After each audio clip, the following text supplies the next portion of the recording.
સંકેતથી મોટું આ દુનિયામાં બીજું કોઈ જ્ઞાન નથી. નવ પૂર્વ ભણેલા અભવી કરતા નવકાર ભણેલો સંકેતી ચડિયા દોષ. અને જ્ઞાનનું ધ્યાન જો આવી જાય બેડો પાસ. અને આ જ્ઞાન ધ્યાન જો નહીં હોય તો અજ્ઞાનનું દુર્ધ્યાન તો સતત ચાલવાનું છે. આજે 3 વાક્ય લખો. એક, જ્ઞાનનું ધ્યાન કરવાથી કેટલા ફાયદા. ગઈકાલે જે નહોતા આવ્યા એમને એક વાત રિપીટ કરી દઉં કે તમને અજ્ઞાન દુર્ધ્યાન 3 રીતે બંધાય છે. બરાબર છે? બોલશો તમે? નંબર 1, મારે ભણવું નથી આવી જેની ગણતરી છે એ અજ્ઞાન દુર્ધ્યાન છે. નંબર 2, જે ભણે છે એને ભણવા દેવા.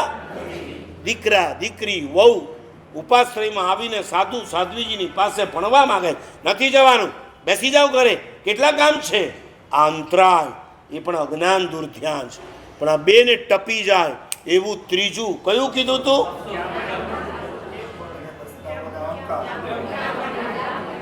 હું ક્યાં ભણ્યો? હું ભણું છું તો બધા મને ડિસ્ટર્બ કરે છે ને. હું ભણ્યો જ ના હોત તો કેટલી મજા આવત.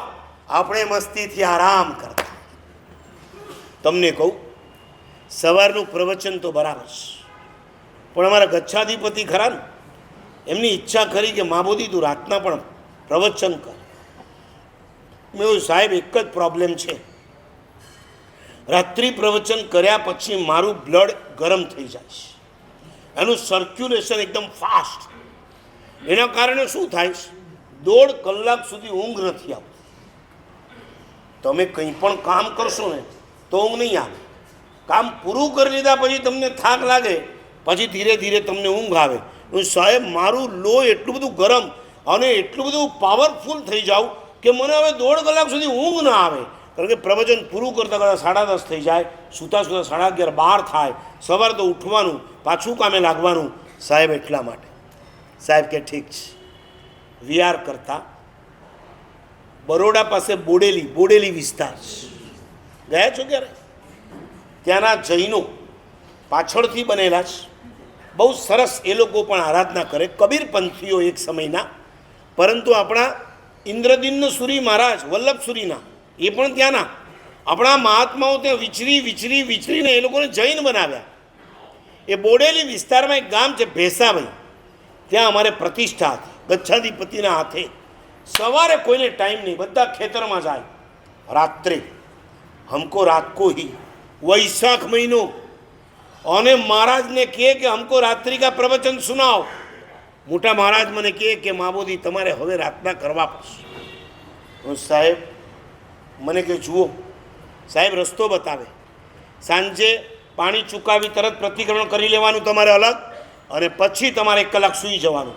મેં કીધું આમાં કાંઈ એવો ઓટો મોડ થોડો છે કે આપણે આમ લાંબા ધ્યાન સૂઈ ગયા. સાહેબ કે હું કહું છું તત, અને સવારે 1/2 કલાક મોડા ઉઠાય, ચિંતા નહીં કરતા, સુવા પણ આપવાનું. પછી સાહેબ એક સરસ મજાની તત્વાર્થ કારિકાની એક ગાથા કીધી. શ્રમમ અવિચિંત્ય આત્મગતમ તસ્માત શ્રેય સદોપદેષ્ટવ્યમ આત્માનમ ચ પરમ ચ હિતોપદેશાનું ગૃહનાથ. સાહેબ કે જ્યારે પણ પરોપકાર કરવાનો સમય આવે ને ત્યારે તમારા શ્રમની સામે જોતા નહીં.